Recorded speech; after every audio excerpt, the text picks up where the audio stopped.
Graça e paz, irmãos, boa noite. Vamos estar dando início a mais um culto online. Cremos que estamos todos no mesmo espírito, cultuando ao Senhor. Neste momento eu peço para que todos os irmãos peguem a sua Bíblia e abram comigo no livro de Salmos. Salmos 98. Salmos 98, vamos estar fazendo a leitura inicial, para estarmos juntos adorando ao Senhor.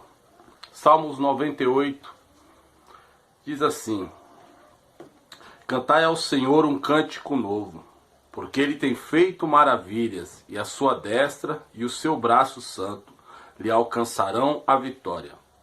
O Senhor fez notório a sua salvação, manifestou a sua justiça perante os olhos das nações. Lembrou-se da sua misericórdia e da sua fidelidade para com a casa de Israel. Todos os confins da terra viram a salvação do nosso Deus. Celebrai com júbilo ao Senhor. Todos os confins da terra, aclamai, regozijai-vos e cantai louvores. Cantai com harpas, louvores ao Senhor, com harpa e voz de canto, e que com trombetas, e ao Senhor de buzinas. Exultai perante o Senhor, que é Rei. Ruja o mar e a sua plenitude, o mundo, os que nele habitam, os rios batam palmas, e juntos cante de júbilos os montes, na presença do Senhor, porque ele vem julgar a terra. E julgará o mundo com justiça e os povos com equidade. Glória a Deus. Amém, meus irmãos? Podemos ver no Salmo 98 que quando consideramos a bondade de Deus, a sua justiça, o seu poder e a sua soberania sobre nós e sobre o mundo, respondemos com adoração significativa e que transforma a nossa vida. Quando adoramos ao Senhor em espírito e em verdade, isso é algo que transforma a nossa vida. Peço aos amados irmãos que orem em espírito comigo neste momento, uma oração de adoração ao nosso Deus, porque Ele é digno de todo louvor, toda honra e toda glória. Oremos ao Senhor. Senhor nosso Deus, em Tua presença estamos, ó Pai, em um só Espírito. Em espírito de adoração, ó Pai. Mesmo com tudo o que vem acontecendo em meio ao mundo, vem acontecendo no nosso país, ó Pai, estamos com um coração alegre em saber que podemos confiar em Ti, ó Deus. Porque tudo foi feito para o louvor, a honra e a glória do Seu nome. Ó Pai, é em nome de Jesus, ó Pai, que chegamos a Ti em adoração. Um Deus soberano, um Deus que está no controle de tudo. Queremos, ó Pai, que o Senhor possa estar conduzindo a nossa nação, ó Pai, para que o Seu nome venha a ser glorificado. Em meio a tudo isso que vem acontecendo, ó Deus, nós queremos Te adorar em espírito e em verdade, ó Pai, com júbilo de alegria nessa noite, ó Pai. Queremos Te exaltar, ó Senhor, exaltar o Seu nome em todas as nações. Queremos, ó Pai, ser sal e luz, ó Pai, nesta terra, neste momento, ó Pai, que está com essa pandemia. Te pedimos, ó Deus, que o Senhor seja conosco, ó Pai, e que Seu nome seja glorificado, ó Deus, no nosso falar, no nosso caminhar. Que o Senhor possa crescer na nossa vida, ó Deus, e nós viemos a diminuir. Em nome de Jesus nós oramos, ó Pai, e agradecemos. Agradecemos pelo Seu amor, porque o Senhor deu o Seu único Filho por amor de todo aquele que nele crê. Cremos que não iremos perecer, ó Pai. E se iremos perecer, que seja para a glória do teu nome, ó Pai. Em nome de Jesus oramos e agradecemos. Amém. Amém, meus irmãos. Vamos dar continuidade ao culto, adorando e exaltando ao Senhor, porque Ele é digno de toda honra e toda glória. Amém. Deus seja louvado. Vamos para esse momento de contrição. Quero convidá-lo a ler Lucas capítulo 15. Faz a leitura somente do verso 21, que diz: E o filho lhe disse: Pai, pequei contra o céu e diante de ti. Já não sou digno de ser chamado teu filho. Esse versículo que está incluído em uma das parábolas que é muito conhecida, a qual Jesus contou, a parábola do filho pródigo. Ele, após reconhecer o pecado dele, que foi ter abandonado seu pai, virado as costas, ter vivido uma vida sem rumo, ele então retorna para o seu pai com uma atitude de arrependimento. Atitude de arrependimento qual os cristãos não são chamados a viverem isso somente no dia da sua conversão ou no começo da caminhada da sua fé. Mas o arrependimento é algo para a vida inteira dos cristãos. Todos os dias, quando houver algum pecado, tem que ter a atitude de arrependimento em seguida, de confessar o pecado e, semelhantemente a esse filho, ao filho pródigo, que reconhece que não pecou somente contra o pai dele, uma autoridade na sua vida, mas ele pecou contra o céu e contra o seu pai. A nossa atitude também vem a ser a mesma diante do nosso Deus. Entender que todo o nosso pecado aqui na terra, seja contra qualquer pessoa à nossa volta, nós também pecamos contra o nosso Deus. Nesse momento a gente possa orar, confessar nossos pecados, que o Senhor tenha misericórdia em nossas vidas. Oremos. Senhor Deus Pai soberano, nós oramos a Ti, em nome do Teu Filho amado Jesus Cristo, querendo Te pedir perdão pelos nossos pecados, ó Deus. Que nós confessamos a Ti, porque muitas vezes nós pecamos e falhamos em nos arrepender, ó Deus. Muitas vezes nos arrependemos só por conta da consequência ou por causa de alguma perca secundária, mas nunca levando em consideração o fato que desprezamos o Senhor ou Te ignoramos, que é a maior tragédia de quando pecamos, ó Pai.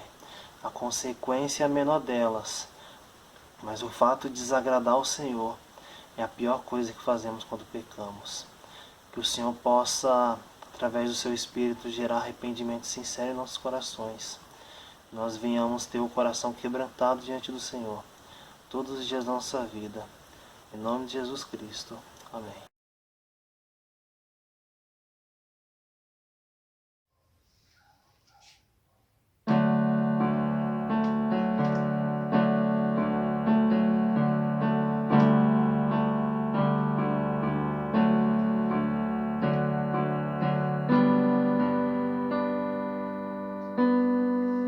Ele não tinha qualquer beleza ou majestade para nos atrair. Nada havia em sua aparência para o desejar. Mas rejeitado dentre os homens, ainda assim carregou nossas dores.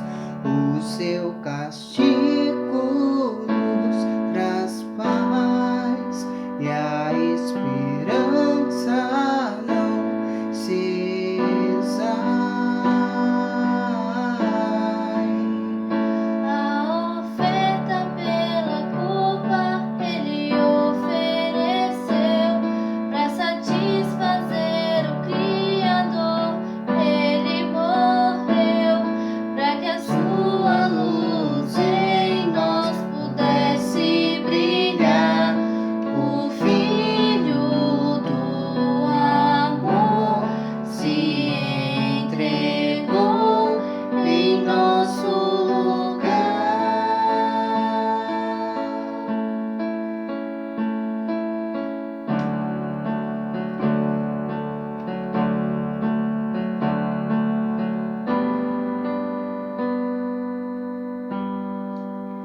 mas rejeitado dentre os homens, ainda assim carregou nossas dores. O seu castigo nos traz paz e a esperança não se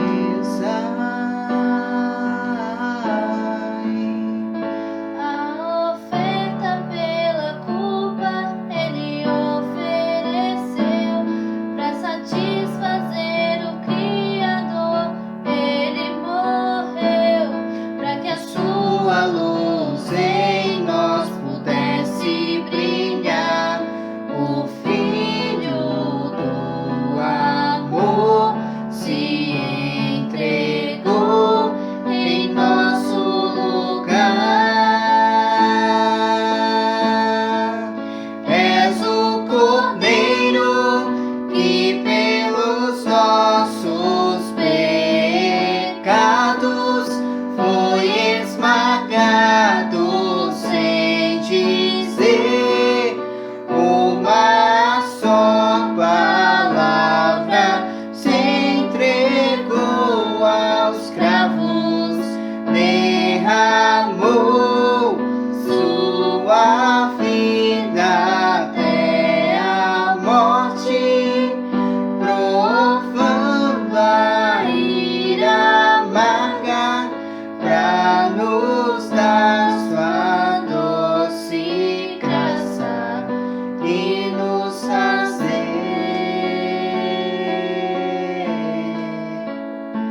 viver.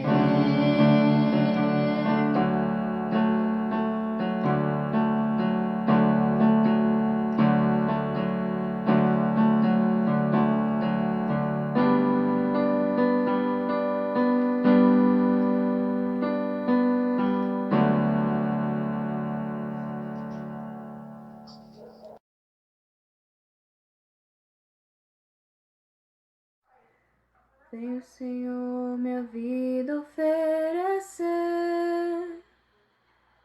como oferta de amor e sacrifício. Quero minha vida a te entregar como oferta viva em teu altar. Venho, Senhor, minha vida oferecer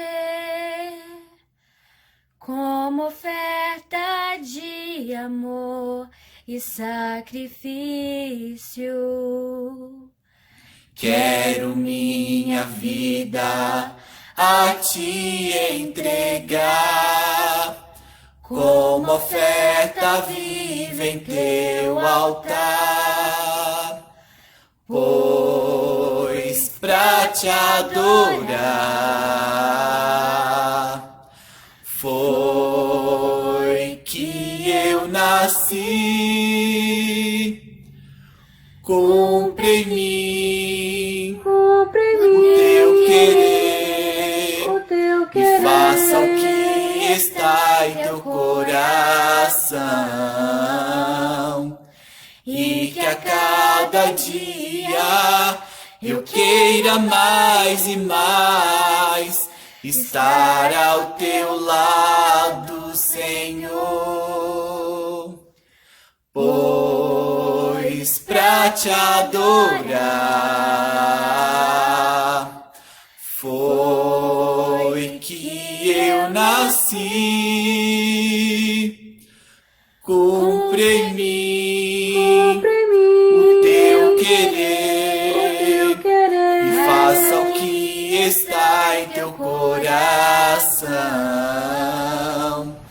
e que a cada dia eu queira mais e mais estar ao teu lado, Senhor. E que a cada dia eu queira mais e mais estar ao teu lado, estar ao teu lado, Senhor.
Só os homens te agradeço. Te agradeço.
Graça e a paz do Senhor nosso Deus, amado irmão da Igreja Presbiteriana Peniel.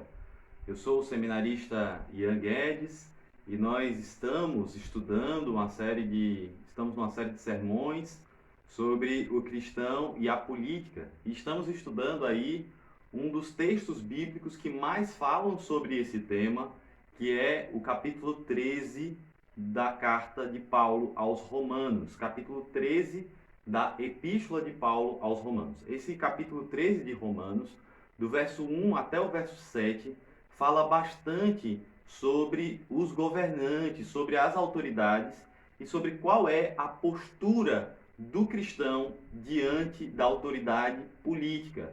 Nós sabemos que o cristão é um cidadão do reino dos céus, mas o cristão também é alguém aqui da terra. E é sobre isso que nós temos estudado nessa série de mensagens. No domingo retrasado, nós falamos sobre o versículo 1 do capítulo 13 de Romanos, capítulo 13, verso 1. Hoje, nós vamos falar sobre o verso 2 e a primeira parte do verso 3, onde nós temos uma razão apresentada ao que o apóstolo Paulo ensina no verso 2. Antes de lermos o texto, Romanos, capítulo 13, verso 1 a 3, a parte A, vamos ter mais uma palavra de oração. Vamos orar ao nosso Deus pedindo que Ele nos abençoe. Senhor nosso Deus e Pai, obrigado por esse momento de estudarmos a Tua Palavra. Deus, nos abençoa, nos edifica pela exposição dela. Que, ó Deus, cada ensino das Sagradas Escrituras permeie, encha o nosso coração, nos edifique, nos fortaleça, nos ajude e nos ensine, ó Pai, a andar corretamente, a andar conforme o Senhor deseja, conforme o Senhor soberanamente planejou para nós. Edifica de uma maneira especial a Igreja Presbiteriana Peniel e os membros dessa igreja. Nos fortalece, ó Deus, e nos quebranta, transformando a nossa vida de acordo com a Tua Palavra. É o que nós pedimos no nome santo de Jesus Cristo. Amém. Amém. Irmãos, retomando a estrutura que apresentamos da carta de Paulo aos Romanos, essa é uma carta bem completa. Vários teólogos a consideram o maior tratado teológico do Novo Testamento, ou seja, é ali o livro do Novo Testamento, que é uma carta que mais desenvolve e aprofunda a teologia da mensagem do Evangelho. Esse é o cerne da carta de Paulo aos Romanos. Essa carta ela tem um prólogo, uma introdução, que vai do capítulo 1, verso 1 até o verso 17, e nós temos ali uma frase de transição, que é o verso 16 e o verso 17, que traz a mensagem central da carta, o propósito central de Paulo ter escrito essa carta, que é apresentar o Evangelho. Esse é o propósito dele, apresentar o Evangelho. Ele tem outros propósitos também, chegar à Espanha, ir a Roma. Ele nunca havia visitado a igreja de Roma, mas ele diz lá no capítulo 1, verso 16 e 17, eu não me envergonho do Evangelho, porque é o poder de Deus para a salvação de todo aquele que crê. Primeiro o judeu, mas também o grego. E aí ele vai e diz que o justo viverá pela fé. Esse tema de a justificação pela fé e também de que o Evangelho é o poder de Deus para salvar é o tema de toda a epístola de Paulo aos Romanos. Essa carta, então, tem a sua primeira parte, do capítulo 1, verso 18, até o capítulo 4, onde Paulo expõe de que maneira o Evangelho ele é o poder de Deus para a salvação tanto de judeu quanto de grego. Do capítulo 5 até o capítulo 8, nós temos a segunda parte da carta, onde Paulo fala sobre a justificação pela fé. Ele conclui o que foi desenvolvido até o capítulo 4, e no capítulo 5, verso 1, o apóstolo diz: justificados, pois, mediante a fé, temos paz com Deus. E aí ele apresenta a nossa nova vida em Cristo Jesus, que tem o seu ápice da teologia no capítulo 8, onde ele fala sobre a habitação do Espírito Santo e a função do Espírito nessa nova vida que nós temos em Cristo Jesus. No capítulo 9, do capítulo 9 até o 11, aí sim ele fala sobre a relação entre a mensagem do Evangelho, os oráculos eternos de Deus, né, a predestinação e tudo mais, e a relação do Evangelho com Israel. Isso está do capítulo 9 até o capítulo 11. Haverá diferenças aí de interpretação sobre o que significa esse Israel, mas claramente a mensagem é o Evangelho e Israel. Nós entendemos que Israel ali, do capítulo 9 a 11, precisa ser entendido como o Israel de Deus, ou seja, o povo de Deus. Como o próprio Cristo falou, até de pedras Deus pode suscitar filhos a Abraão. E de fato, todos aqueles que se convertem a Cristo Jesus se tornam filhos de Abraão, se tornam herdeiros da promessa de Deus. Isso Paulo desenvolve também na epístola aos Gálatas e etc.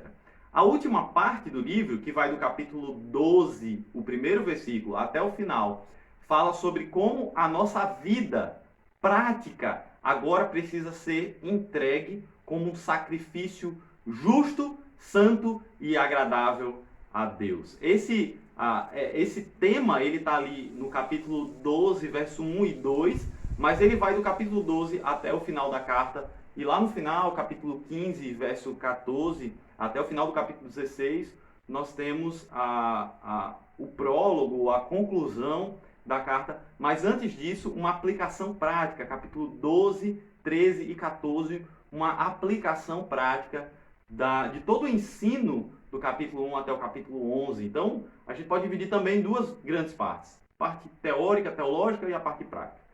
Esse ensino sobre o cristão e a política está na parte prática, E especificamente ele nos fala sobre como o cristão, ele deve se comportar diante da autoridade. Ou melhor, como que nós serviremos a Deus ao nos submetermos à autoridade. Eu falei no domingo retrasado, no primeiro devocional dessa série, que quando nós nos submetemos à autoridade, nós estamos cumprindo o 5º mandamento. Honra teu pai e tua mãe para que se prolonguem os teus dias na terra que o Senhor teu Deus te dá. Aqui, em Romanos 13, o apóstolo Paulo, ele usa mais ou menos esse argumento. Ele diz, vocês querem não temer a autoridade? Faze o bem e terás louvor dela, visto que a autoridade é ministro de Deus para o teu bem. Ou seja, se você agir bem diante daquelas pessoas que estão em posição de superioridade com relação a você, você terá uma vida tranquila, você terá uma vida mansa. Esse é o princípio geral do ensino de Romanos 13. Assim como Deus fala com relação aos filhos honrarem os seus pais. Honra pai e mãe para que se prolongue os seus dias na terra que o Senhor teu Deus te dá. Da mesma forma, devemos honrar as autoridades. Alguém pode pensar assim, olha, mas e se a autoridade for do mal? E se a autoridade fizer o que é errado?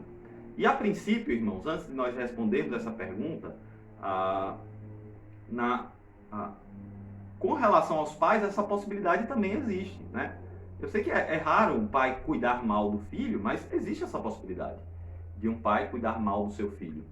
E, mais importante, nessa época que o apóstolo Paulo escreve isso, em Romanos 13, os governantes não eram cristãos. Pelo contrário, eram governantes que eram pessoas que perseguiam a fé cristã. Então, por exemplo, a igreja de Roma, a quem Paulo está escrevendo essa carta, havia, anos anteriores à escrita da carta, expulsado todos os cristãos de Roma. A história secular nos conta que o imperador havia constatado uma disputa por causa de um tal de Crestus. Na verdade, ele queria dizer Cristo. Isso é uma corruptela. Ele não entendeu muito bem a pronúncia de fala hebraica ou dos judeus que moravam em Roma e havia entendido que o que eles discutiam, o que os judeus que estavam em Roma discutiam, era sobre Cristo, mas na verdade eles estavam discutindo sobre Cristo. Sobre o Cristo que haveria sobre o Messias que haveria de vir ungido do Senhor. Essa era uma discussão que existia, porque existiam judeus que aceitavam Jesus como Cristo, outros que não, e por isso eles foram expulsos de lá. Lembram de Priscila e Áquila? O texto bíblico diz que quando eles se encontraram com Paulo, eles estavam fugindo da Itália, porque o imperador havia ordenado que todos os judeus saíssem de lá, todos os judeus saíssem da Itália. Então, aquela igreja sabia o que era um governante mau, sabia o que era perseguição. Mesmo assim, o apóstolo Paulo diz tudo o que ele diz aqui. Então, vamos ler o texto bíblico e fazer a exposição do verso 2, primeira parte do verso 3 também, que é a nossa meditação hoje. A partir do verso 1, capítulo 13, verso 1. Todo homem esteja sujeito às autoridades superiores, porque não há autoridade que não proceda de Deus. E as autoridades que existem foram por ele instituídas. De modo que aquele que se opõe à autoridade resiste à ordenança de Deus, e os que resistem trarão sobre si mesmo condenação, porque os magistrados não são para temor quando se faz o bem, e sim quando se faz o mal. Irmãos, o nosso foco aqui é o verso de número 2. Eu falei que o princípio geral, o mandato geral, é a primeira frase do verso 1. Todo homem esteja sujeito às autoridades superiores. A expressão aqui é toda alma esteja sujeito às autoridades superiores. O que o apóstolo quer afirmar é exatamente o 5º mandamento, que honremos as autoridades superiores, honremos aqueles que são superiores a nós. O argumento é porque não há autoridade que não proceda de Deus, as autoridades que existem foram por ele instituídas. Aqui, no verso 2, o apóstolo Paulo vai apresentar duas inferências da afirmação anterior, de que as autoridades de Deus foram por ele constituídas. Quais são essas duas inferências da afirmação de que a autoridade é constituída por Deus? As inferências são, verso 2, se a autoridade foi constituída por Deus, então aquele que resiste à autoridade, resiste à ordenança de Deus. Essa expressão resiste, ela tem a conotação de se opor, de ser contra a autoridade. E tem uma das aplicações é a situação de revolução. Seriam os cristãos se unirem, darem os braços e lutarem contra uma autoridade, resistirem. E o texto, a segunda inferência, diz que aqueles que fizerem isso trarão sobre si mesmo condenação. Os discípulos de Cristo, em diversas situações, eles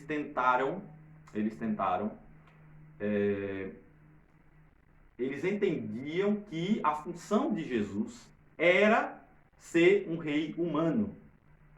E Pedro, por exemplo, carregava a espada quando o soldado romano Malcolm veio prender Jesus, ele tirou a espada e tentou acertar a cabeça, acertou só a orelha. Mas ele tentou acertar a cabeça, ele tentou matar ali. Realmente, numa situação de legítima defesa, provavelmente eles vieram atacando, né, como um exército ataca, e Pedro ali defendeu os seus e ele tentou até matar um soldado, até que Jesus então interrompe aquela situação, se entrega e vai dizer, olha, eu estive o tempo todo no templo, vocês nunca vieram atrás de mim e agora vocês vêm com armas e porretes e vêm como se tivesse uma guerra acontecendo, como se a gente fosse resistir a vocês. Não, eu não vou resistir. Jesus, de fato, ele se submete ali às determinações da autoridade, não que ele esteja subordinado, ele é superior, mas ele se coloca em posição de servo para glorificar a Deus. Irmãos, da mesma forma, os cristãos eles não são desse mundo, eles não são desse reino, mas nós estamos aqui e precisamos viver a vida política. Muitas pessoas entendem a situação, a postura de Jesus com relação à política, como que um mandato dizendo assim, nunca faça nada relacionado à política. E não é isso que Jesus ensinou, não é isso que Romanos 13 nos ensina. O que esses textos, o que a Bíblia nos ensina sobre a relação com a política a regra é se submeta, a regra é se subordine. Porque se você fizer revolução, se você lutar contra a autoridade, você está resistindo à ordenança de Deus. E se você resistir, você trará condenação, você trará sobre si mesmo condenação. Essas duas inferências, elas são quase que lógicas e que decorrem da afirmação de que a autoridade é instituída por Deus. Para aplicarmos ao nosso contexto, é importante entender que, nesse contexto das Escrituras, a autoridade máxima, a fonte do poder, era o imperador e aqueles que ele constituía como seus líderes. Numa república, irmãos, essa conjuntura é diferente, porque a nossa Constituição, a Constituição da República Federativa do Brasil, diz que todo poder emana do povo. Numa democracia, a fonte do poder é o povo, é a população. Mas existe uma forma de exercer esse poder. E como é que esse poder é exercido? Principalmente através do voto. É no voto que nós nos comportamos como autoridade. No voto nós nos comportamos como autoridade. E nós exercemos esse poder indiretamente através daqueles que nós elegemos. Então, quando alguém é eleito, aquela pessoa não está agindo em seu próprio nome. Ela está agindo em nome de toda a população. Daqueles que votaram nele e daqueles que não votaram nele. Então, o governante ele precisa ser um representante político. Ele representa a população que ele elegeu. Essa é a ideia de uma república representativa, de uma democracia representativa, de uma república representativa como nós vivemos. Então, se opor à autoridade, no nosso contexto, não é simplesmente cobrar dos governantes uma postura mais correta. mas significa obedecer ao sistema político democrático que nós vivemos. A menos que esse sistema seja mudado, o que é uma possibilidade, ou que esse sistema nos leve ao pecado, nos leve a fazer aquilo que é abominação diante de Deus. Essa exceção está lá em Atos, capítulo 5, verso 29. Se você quiser abrir a sua Bíblia, pause o vídeo e vá lá em Atos, capítulo 5, verso 29. Assim diz Atos, capítulo 5, verso 29. Pedro falando para a autoridade que estava constituída sobre ele. Antes importa agradar a Deus do que aos homens. E o contexto é justamente de que os governantes humanos estavam pedindo que Pedro fizesse algo que é expressamente contrário à vontade de Deus. E aí aquela era uma situação. Então, quando o governante é ímpio e governa sobre nós, devemos nos submeter a ele? Sim, devemos nos submeter. E qual é a única hipótese de que a gente pode se rebelar contra ele? Não está aqui nesse texto, está em Atos 5:29. É quando a ordem daquela autoridade for contrária à ordenança expressa de Deus nas Escrituras. Então você precisa ter um texto bíblico que diga assim, olha, essa ordem da autoridade, ela vai contra esse texto bíblico. Portanto, eu vou desobedecer, ainda que eu seja preso, ainda que eu sofra perseguição. E aí, eu vou ser perseguido, eu vou sofrer perseguição feliz por estar cumprindo a vontade de Deus. E o próprio Jesus diz isso. Ele diz, bem-aventurados os perseguidos, porque dos tais é o reino dos céus. Bem-aventurados sois quando por minha causa vos injuriarem, vos perseguirem, disserem todo mal contra vós, mentindo, porque por causa do meu nome, né? Porque assim também foi com os profetas que vieram antes de vocês. Mas a regra geral é o que está aqui em Romanos 13. Se você resiste, se você se opõe à autoridade. No nosso caso aqui, não é um governante em especial, ainda que ele, como representante, seja sim a autoridade constituída. Mas não só ele. Não é só o presidente da República que o texto está falando, mas também governadores, prefeitos, senadores, vereadores, deputados estaduais, deputados federais, juízes, ministros dos tribunais superiores, ministros do STF, as próprias instituições, o STF, o STJ, o Poder Judiciário, o Poder Legislativo, o Poder Executivo, todos os funcionários públicos, aqueles que são concursados. Na nossa igreja mesmo, nós temos pessoas que trabalham no poder público, que são concursadas.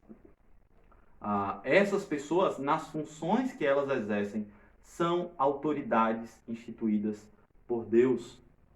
Nós temos pessoas que são autoridades dentro de sala de aula, por serem professores, por serem diretores de hospitais, de escolas. E nas funções que vocês exercem, vocês estão ali sendo ministros de Deus para a promoção do bem, para fazer o bem. Os ímpios também são. A diferença é que eles não fazem isso conscientemente para a glória de Deus. Eles não têm a intenção de fazer isso para a glória de Deus. O cristão, sim, ele age para fazer aquilo para a glória de Deus. Então, a nossa mensagem hoje é: não se oponha à autoridade, a menos que você tenha uma mensagem bíblica. Por quê? Porque as autoridades, elas existem para o nosso bem. Deus, ele permitiu a existência da política. Deus, ele instituiu o poder para promover o bem, especialmente para promover o bem da sua igreja. A nossa postura, irmãos, é orar pela autoridade, é clamar por ela, é se submeter à ordem da autoridade, e quando a autoridade está sob os nossos ombros, aí sim a cobrança é sobre nós. Quando você tem o direito de voto, quando você tem o poder de votar, quando você exerce um cargo público, uma função, trabalhando em um hospital público, em uma escola pública, em alguma repartição do governo, você precisa fazer isso para a glória de Deus, agindo corretamente, promovendo o bem das pessoas, né? Promovendo o bem-estar, acudindo ao necessitado, cuidando do órfão, da viúva, do desamparado, do pobre, daquele que precisa, de fato, do auxílio do Estado ou do seu auxílio, né, da sua bondade para com aquela pessoa. Eu sei que as aplicações aqui são muito complexas. A estrutura estatal, a estrutura governamental que nós vivemos hoje é diferente da estrutura do período bíblico, mas a regra geral de como que nós vivemos usamos o nosso corpo como um sacrifício vivo, santo e agradável a Deus, no que se refere à nossa postura para com o Estado, a regra geral está aqui em Romanos capítulo 13, do verso 1 ao 7. Então, que Deus te abençoe e te fortaleça nos próximos devocionais, nos próximos vídeos dessa série. Nós vamos falar um pouquinho mais sobre essa questão de fazer o bem, de se submeter à autoridade, especialmente a questão da punição, e mais tarde falaremos sobre os impostos, sobre os tributos, e vamos ser edificados nesses temas também. Deus te abençoe, forte abraço, meu irmão.